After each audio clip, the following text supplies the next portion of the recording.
안녕하십니까. 안녕하십니까. 삼각지 톡톡의 배상익 기자입니다. 네, 전용상 기자입니다. 오늘은 그 지도자의 덕목에 대해서 오늘 좀 말씀을 좀 나눠보시죠. 네. 네. 그 지도자의 덕목은 경청이라는 말이 있습니다. 이는 리더십과 그 역할에 대한 중요성을 강조한 말입니다. 그러니까 지도자가 대부분 이제 리더십을 발휘하려면 여러 분야에서 많이 알아야 되고 공부를 많이 해야 됩니다. 그런데 그런 과정에서 이제 많은 전문가들이나 각 분야의 그 리더들에게 많이 듣고 그것을 통해서 이제 지도자는 정책을 결정하고 추진해 나가는 것. 그것이 이제 합리적인 거죠. 그래서 우리가 늘 독단이나 개인적인 아집으로 무엇을 하다 보면 특히 정치의 리더자들이 그렇게 하다 보면 결국 그 피해는 국민들한테 갈 수밖에 없는 거 아니겠습니까? 거기서 이제 뭐 국민이라기보다도 어떤 단체의 그 장이라 하더라도 그렇죠, 예.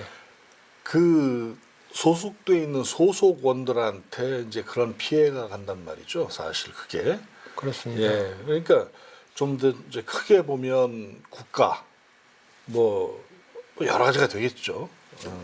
하여튼 뭐 그렇게 생각을 합니다. 그렇죠. 지도자는 이제 지도자가 지금 말씀하신 대로 뭐 회사의 뭐 CEO라든지 뭐 어떤 그 단체의 책임자라든지 이런 사람들은 자신의 의견이 아닌 다른 사람의 주장과 의견을 경청하고 존중해야 한다는 말이죠.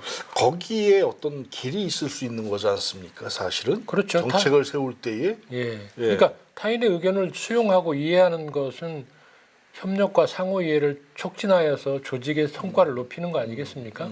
예. 그래서 이제 경청이 중요하다. 삼국지에도 보면 조조나 뭐 유비 뭐 이런 사람들이 이제 그 많이 회자되는데 그런 사람들 보면 그 삼국지에서도 나타난 걸 보면 중요한 일을 결정할 때 보면 그 주변의 참모들의 이야기를 일단 듣습니다.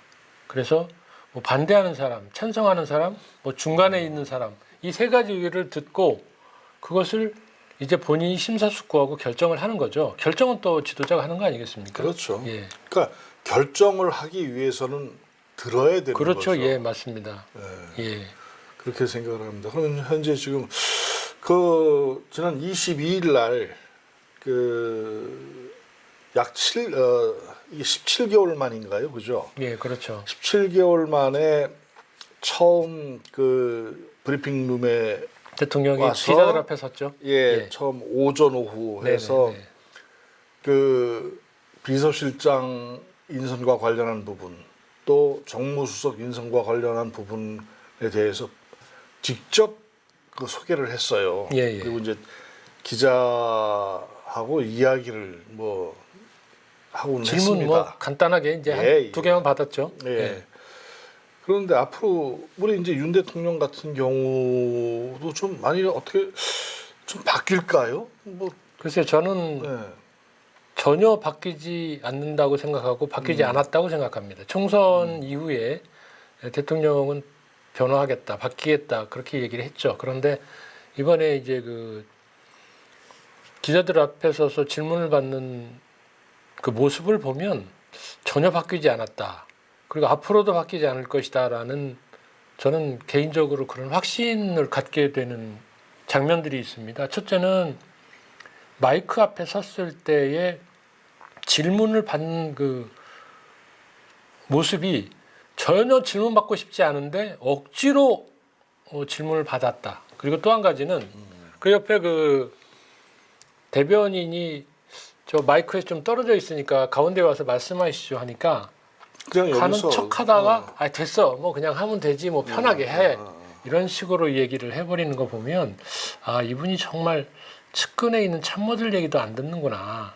그러니 국회나 국민들의 얘기를 들을 리가 있나라는 생각을 다시 한번 하게 됩니다. 그러면서 그가 이제 기자들의 질문이 앞으로 국정 운영 방향에 대해서 뭐 어떻게 무언가 어떻게 할 것이냐라는 어떻게 변화할 것이냐라는 요지의 질문을 했지 않습니까? 뭐 다른 질문도 있었지만 그때 대답하는 것이 뭐냐면 국정 운영에 대한 질문을 했는데 국정 운영에 대한 어떤 대전제는 없고요. 그냥 국회와 뭐 많이 소통하겠다. 그리고 많이 듣겠다. 그리고 설명하겠다. 이렇게 찾아가서 설명을 하겠다. 그래서 이해를 시키겠다 이렇게 얘기하는데 그건 경청이 아닙니다. 경청은 듣는 겁니다. 일단 무조건 듣는 거예요.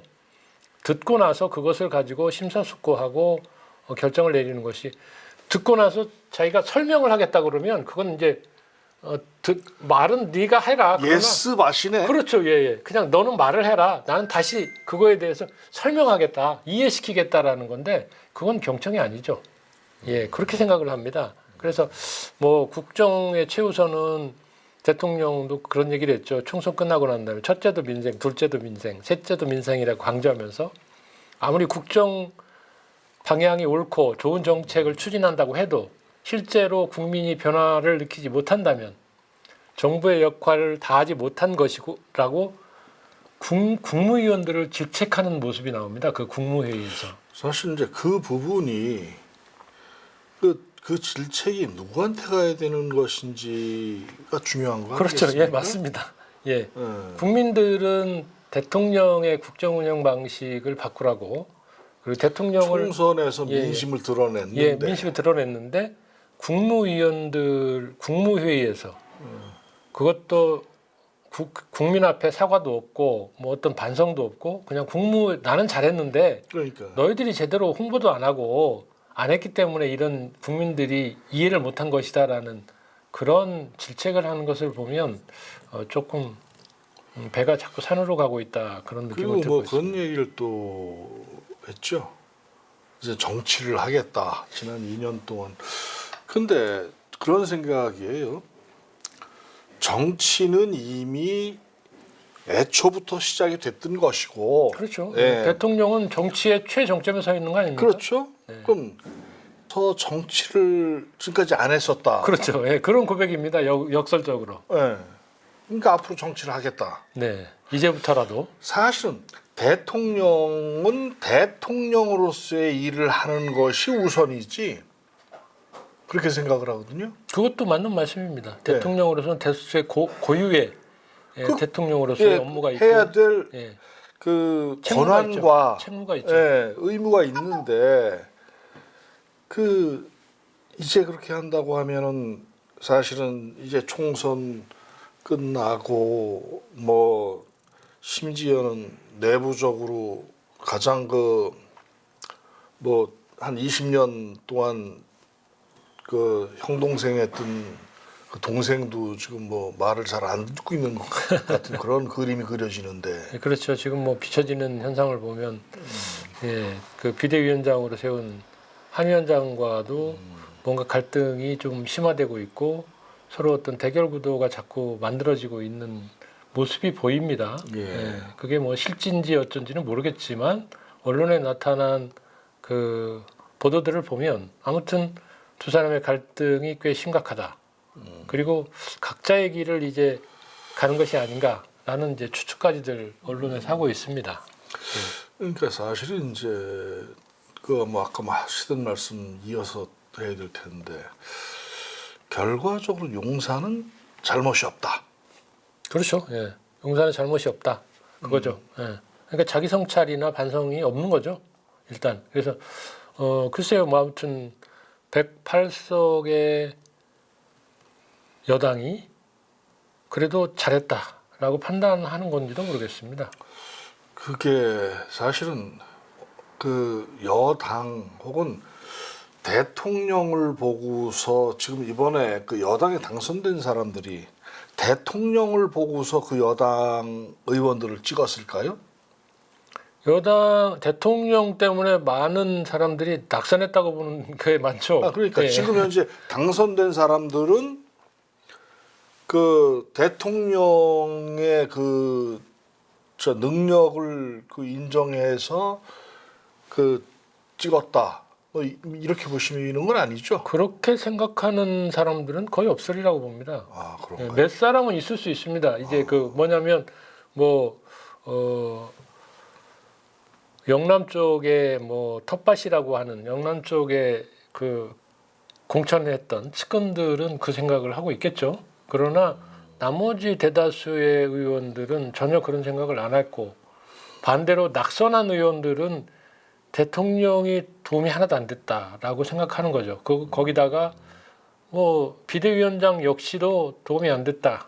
뭐 이렇게 판단이 많겠죠. 사실 이제 그런 부분도 있을 거예요. 그 정책에 잘못이 있어서 그런 부분이 많이 작용하지 않았을까요? 그렇죠. 정책의 잘못이라고 하는 것은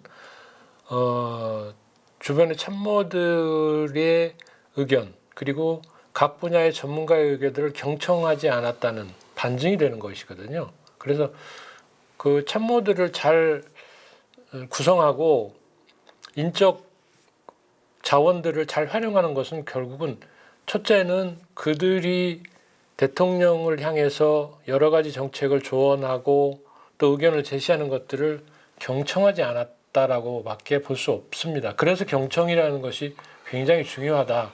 그리고 지도자의 덕목 중에서 저는 가장 중요한 덕목이 아닌가라고 생각을 합니다. 그래요.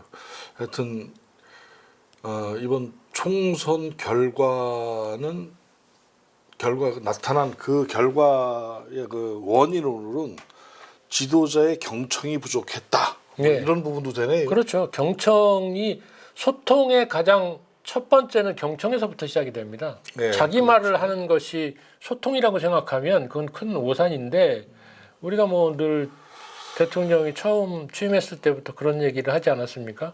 뭐 참모들이나 여러 사람과 대화하면 듣기는 5분 듣고 자기가 별명이 95분이라면서요. 예, 95분이 자기 얘기를 하는 것. 이것은 소통이 아니죠. 예, 뭐 하여튼 일방적인 강요고 자기 주장이죠. 아니 어찌하였거나 정권이 성공한 정부가 되어야 국민이 편안한 거거든요. 아, 그럼요. 민생이 안정되는 예, 예, 거거든요. 민생, 그렇죠. 국방 뭐 등등. 그러니까 민생 하는데 예, 그 민생을 위해서 무엇을 어떻게 하겠다 하는 그 방법이 전혀 현실적이지도 않고 개인의 독단이라는 거죠. 그래서 경청을 제가 다시 한번 강조하는 겁니다. 예, 하여튼 오늘은 결국 그 지도자의 덕목 중에 가장 으뜸인 경청과 관련해서 이야기를 나눠봤습니다. 그럼요. 그래서 아무리 국정 방향이 옳고 좋은 정책을 추진한다고 해도 국민들의 삶이 어렵다면 그 정책은 잘된 것이 아니죠. 그리고 국가의 위상을 높이고 국가의 국격을 높이는 것이 외교고 또 그런 것들을 통해서 국가의 경제력이 향상되는 것인데 그런 모든 것이 다 무너졌다고 하면 국정 방향 자체가 잘못됐다고 보는 거거든요. 그러면 그 국정 방향이 잘못됐다고 하는 것은 그 참모들의 잘못도 있습니다. 그리고 참모들은 또 잘했다고 하면 그 참모들의 그 여러 가지 의견들과 계획들을 제대로 수용해서 종합적으로 판단하지 못한 지도자의 책임인 거죠. 실질적으로 이제까지 실패한 정책들을 보면 어떤 심각한 논의나 이런 과정이 없다고 우리가 늘 판단하지 않습니까? 그런데 어떤 부분이 또 있냐면 경청을 했어요. 근데 말하는 사람 어떤 방향 제시를 하는 쪽에서 제대로 된 방향을 제시하지 않았을 때에도 이런 부분이 있을 수 있죠. 그렇죠. 예. 그러니까 제대로 된 방향을 제시하지 않는다는 것은 뭐냐면 지도자가 잘못된 방향, 우리가 그런 얘기를 하지 않습니까? 군에 있을 때 그 지휘관이 돌격 앞으로 해서 이제 병사들은 쫙 뭐 가지 않습니까? 고지를 향해서 갔는데 딱 올라가서 아니요. 이게 아닌 갭이요? 저쪽이나 봐. 그리고 또 저쪽으로 돌격 앞으로 또 가서 보니까 이거 아까 거기요? 그러면 이건 완전히 그 군대는 실패한 군대가 되고 작전은 결국 다 죽죠. 이게 다 죽는 거죠. 전쟁이라면 다 죽는 거죠. 그래서 그런 결과는 뭐냐? 지도자의 판단력 부족일 수 있지만 그 지도자를 보좌하기 위한 또 참모들의 역할을 제대로 못한 것. 그렇지만 또 참모들이 역할을 제대로 했다 하면 그 얘기를 제대로 듣지 않았던 것. 그러니까 이제 이겁니다. 총체적인 난국이죠. 그러니까 항상 어떤 단체의 지도자든 그 지도자는 잘 들어야 되고 그 지도자는 자기한테 옳은 소리를 할 수 있는 참모들을 둬야 된다. 그렇죠. 예. 그런데 딱 떨어지네 뭐. 예, 아니 그러니까 참모들을 옳은 참모들을 뒀는데 그들이 옳은 말을 했는데 다 하고 나니까 그러니까. 아 됐고 어. 나는 말이야 이렇게 하겠어. 내 생각은 이래. 그러고 그냥 일방적으로 가버리면 그건 뭐 허상 거죠. 그래서 그런 말이 있습니다. 나도 알고 너도 알면 공통 인식이고 나는 알고 너는 모르면 비밀이고 나는 모르고 너는 알면 맹점이고 나도 모르고 너도 모르면 참 이게 뭐라고 해야 됩니까? 이건 뭐 무슨 집단이라고 해야 돼요? 이건 뭐 정말 조직도 아니고 우리가 얘기하는 그 시체말로 얘기하는 아사리판이라고 하는 뭐 그런 말이 있지 않습니까? 그런 거 아니겠습니까? 하여튼 뭐 예. 지금 꼭 뭐 누구를 겨냥을 해서 얘기하자는 게 아니고 그러면 아니 예. 일반적인 걸 얘기하는 겁니다. 예, 예, 일반적인 예. 것을 그래서 그런 룰을 우리가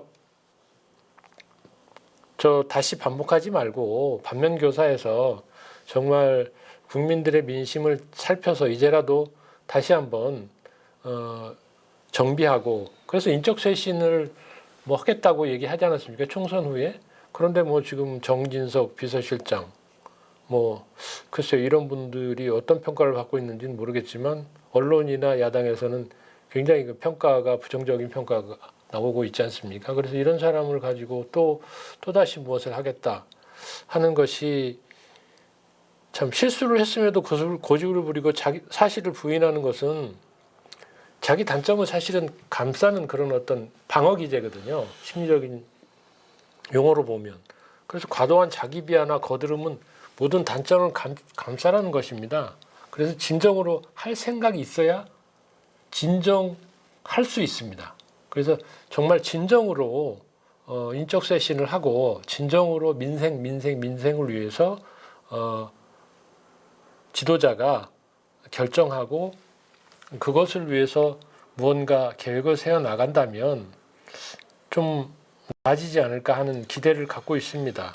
그래서 이제는 총선에서 나타난 민심을 직시해서 국정 책임자가 정말 정치, 경제, 외교 이제까지 실패한 것을 반면교사해서 지금 고물가, 고환율, 고금리로 참 민생이 파탄의 위기에 놓여 있습니다. 지금 많은 자영업자들이 폐업하고 건설사들이 지금 100여 개가 넘는 건설사들이 부도나고 앞으로도 뭐 건설사들이 부도 위기에 놓여 PF 대출 뭐 그런 관련해서 부도 위기에 놓여 있다고 지금 많은 언론들이 쏟아내고 있는데 이런 과정에서 정말 나라와 국민들의 삶을 돌아보기를 다시 한번 당부합니다.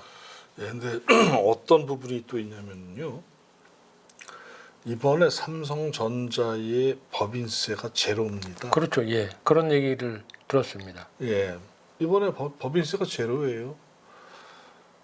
그 대한민국 기업에서 대한민국 대표적인 기업이에요. 예. 그리고 그 법인세 내는 부분의 상당 부분을 차지하는 삼성전자 또 SK 이쪽에서 법인세가 안 나온다.